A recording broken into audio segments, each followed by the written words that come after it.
O mito de Perséfone, a jornada ao mundo interior e o nascimento da consciência.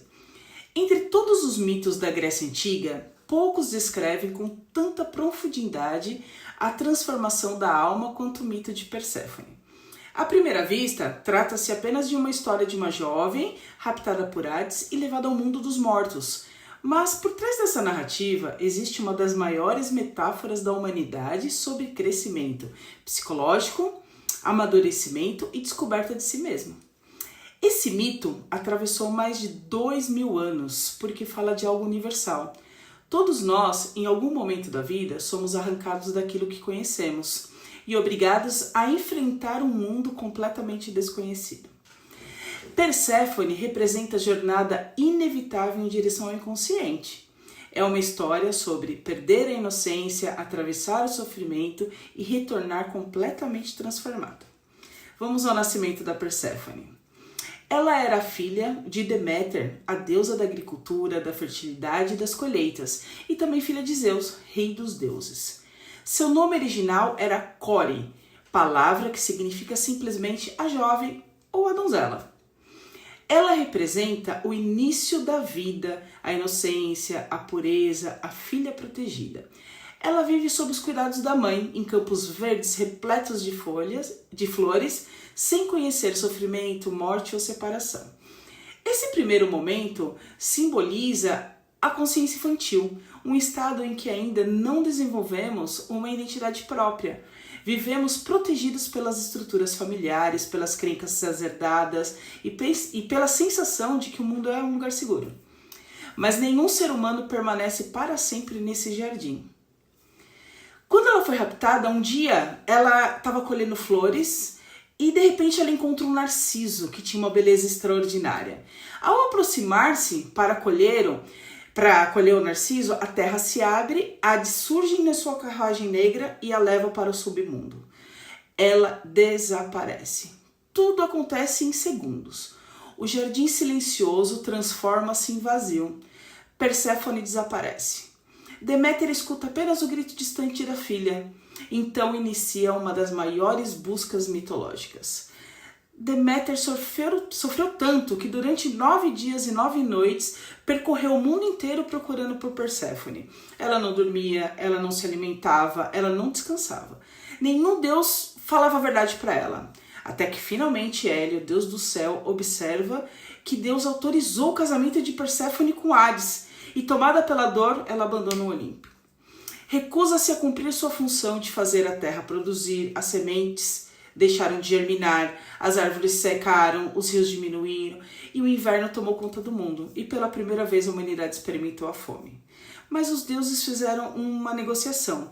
Percebendo que os seres humanos desapareceriam e deixariam de oferecer sacrifícios aos deuses, Zeus intervém. Ordena que Perséfone seja devolvida. Mas existe uma lei antiga no mundo dos mortos. Quem se alimenta ali passa a pertencer àquele mundo.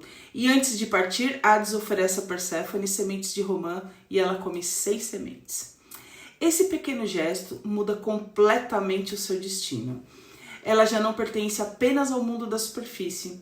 É decidido então que Perséfone passará parte do ano com Deméter e parte do ano com Hades. E quando retorna a mãe, a natureza floresce. Quando desce novamente o submundo, o inverno chega. Assim nasce a explicação mítica para as estações do ano. Bonito, né? E aí acontece a transformação da Perséfone. Existe um detalhe que é um pouco ignorado. Perséfone nunca mais volta a ser Core. Ela retorna diferente. Antes era apenas uma jovem, agora rainha do mundo interior. Conhece aquilo que mais ninguém conhece. Convive diariamente com a morte, com o sofrimento, com os mistérios, com aquilo que permanece escondido. Ela deixa de ser protegida e torna-se soberana. Essa talvez seja a maior mensagem do mito. O objetivo da vida não é permanecer inocente, é transformar a inocência em consciência.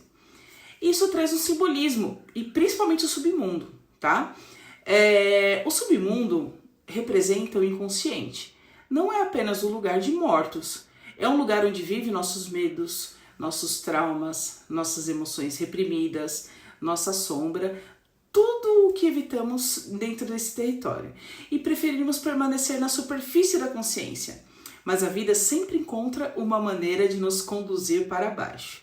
Pode ser uma perda, um luto, uma doença, o fim de relacionamento, uma traição, uma crise financeira, uma depressão, um momento em que tudo aquilo que conhecíamos deixa de existir. Essas experiências funcionam exatamente como o rápido de Perséfone. Elas interrompem a vida comum e nos obrigam a entrar em contato com parte de nós que jamais desejaríamos conhecer. A descida, esse processo de transformação, começa com uma queda, não com uma ascensão. Primeiro vem a descida e depois a reconstrução. É por isso que tantos mitos representam heróis entrando em cavernas, florestas escuras ou mundo subterrâneo. O tesouro nunca está na superfície, ele está escondido nas profundezas da psique. Perséfone não escolhe descer, assim como muitas vezes também não escolhemos nossas maiores crises, mas podemos escolher quem nos tornaremos depois delas. Uma Deméter dentro de nós. Deméter também vive dentro da psique humana. Ela representa um arquétipo materno, o desejo de proteger, de impedir o sofrimento, de manter tudo aquilo exatamente como era. Mas existe um problema. Nenhuma mãe consegue impedir que o filho cresça. Nenhum pai consegue impedir que a vida aconteça. Nenhum ser humano consegue permanecer eternamente protegido. O sofrimento de Deméter é também o sofrimento de todos aqueles que precisam aprender a soltar. Hades também traz um simbolismo psicológico, né? Na cultura popular, Hades costuma ser visto como uma figura maligna. Entretanto, na mitologia grega, ele raramente é apresentado como um deus perverso. Ele é o senhor daquilo que foi escondido. Hades representa aquilo que permanece inconsciente, tudo aquilo que evitamos olhar. Curiosamente, é exatamente esse território que guarda nossos maiores potenciais. Muitas vezes, aquilo que mais rejeitamos em nós contém justamente a energia necessária para a nossa transformação. E a sementinha que ela comeu, a romã? A semente de romã possui um dos maiores simbolismos da história. Elas representam uma escolha sem retorno. Depois de provar determinada experiência, não existe mais volta completa. Quem atravessa um grande sofrimento nunca retorna exatamente igual. Quem enfrenta um luto jamais recupera a mesma inocência. Quem conhece profundamente a si mesmo deixa de enxergar o mundo da mesma maneira. A romã então simboliza justamente isso, o conhecimento adquirido através da experiência. Aí a gente tem um processo de individuação. Tá? Segundo Jung, o objetivo da vida não é alcançar a perfeição, é tornar-se inteiro, e esse caminho recebeu o nome de individuação, que significa integrar todas as partes da personalidade, inclusive a que rejeitamos. Perséfone representa exatamente esse movimento. Ela começa como jovem inocente, depois conhece o mundo sombrio, integra a experiência e retorna capaz de viver entre dois mundos. Já não pertence apenas à luz, também aprendeu a caminhar na escuridão. Essa é uma das imagens mais completas do self. Não eliminar a sombra, mas aprender a conviver com ela. E a nossa alma também tem inverno.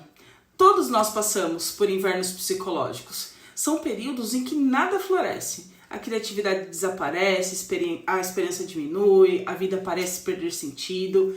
O mito nos lembra que o inverno não é permanente. Assim como Perséfone retorna, assim como a primavera reaparece. A alma também encontra caminhos para renascer, mas apenas depois de atravessar aquilo que precisa ser vivido. E o verdadeiro significado da descida, né? Nossa cultura costuma valorizar apenas as histórias de sucesso, ascensão, vitórias, conquistas. Os mitos antigos ensinavam algo diferente. Antes da luz existe a escuridão, antes da sabedoria existe a crise, antes da maturidade existe a perda. Perséfone mostra que o sofrimento não precisa ser apenas destruição, ele pode tornar-se iniciação. E na vida moderna, o que a gente tem hoje?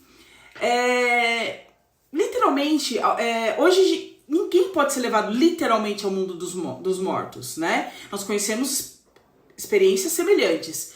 Como a gente falou antes, a perda de emprego, o diagnóstico de uma doença, a morte de alguém amado, uma falência, uma depressão. Todas essas situações nos obrigam a abandonar a identidade anterior. Somos convidados a descobrir quem somos quando tudo aquilo que sustentava a nossa vida desaparece. É exatamente nesse ponto que o mito permanece atual. E aí o ensinamento psicológico. Fugir do sofrimento nem sempre significa preservar a saúde mental. Às vezes significa interromper o processo de crescimento. O inconsciente continuará chamando por meio de sintomas, sonhos, ansiedade, crises existenciais, enquanto aquilo que precisa ser integrado permanecer escondido. Perséfone ensina que existe uma diferença entre permanecer preso no submundo e aprender com ele. Ela não se torna vítima eterna, ela se torna rainha. Por fim, o mito de Perséfone continua vivo porque descreve algo que acontece diariamente dentro de cada ser humano. Todos nós começamos a vida como Core. Todos somos, em algum momento, conduzidos ao submundo. Todos experimentamos perdas, todos enfrentamos nossos medos. Mas a verdadeira pergunta não foi como evitar a descida. A pergunta que a gente deve fazer é: quem você se tornará depois de retornar? Não nos tornamos conscientes imaginando figura de luz. Tornamos-nos conscientes ao trazer à luz aquilo que estava escondido na escuridão. Perséfone é justamente essa imagem. A jovem que atravessou o mundo interior, que conheceu a dor, que perdeu a antiga identidade e que voltou não como vítima do destino, mas como alguém capaz de habitar 2 mundos. Talvez seja por isso que esse mito continua emocionando tantas pessoas, porque ele nos lembra que a verdadeira maturidade não nasce na ausência de sofrimento, ela nasce da coragem de atravessá-lo, integrá-lo e permitir que se revele aspectos da nossa própria alma que jamais conheceríamos se permanecêssemos para sempre no jardim da infância psicológica. Perséfone nos ensina que a primavera sempre retorna, mas ela nunca retorna igual. Depois do inverno, as flores carregam a memória da terra que um dia esteve adormecida, e talvez seja exatamente isso que chamamos de autoconhecimento. Não voltar a ser quem éramos, mas florescer como alguém que aprendeu a transformar a escuridão em parte da própria luz. Esse mito é sensacional. A gente consegue aprender demais com ele. Ao fazer esse vídeo, ao compartilhar esse vídeo, eu releio o texto, eu trago para mim mesma.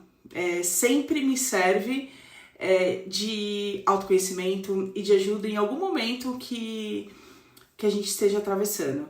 E é um mito que faz muito sentido em todas as áreas da nossa vida. Espero que vocês tenham gostado e em breve teremos mais um videozinho dos mitos. Até logo!